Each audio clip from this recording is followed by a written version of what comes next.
Concept of challenger and defender. So if an existing equipment is considered for replacement with a new one, then the existing equipment is known as the defender.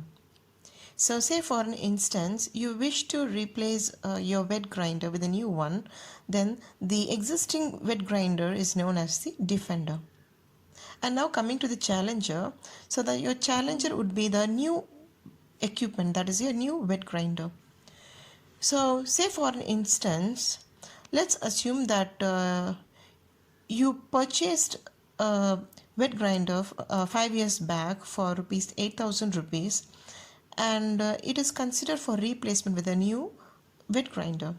So the supplier of the new one will take the old one for say for an instance 3,000 rupees, right? So as an exchange value. So this should be treated as the present value of the existing equipment, and it should be considered for all further values for economic analysis. The purchase value of the existing equipment before 5 years is known as the sunk cost. So which means that the cost which you have already spent cannot be recovered back, right? So, and it should not be considered for further analysis.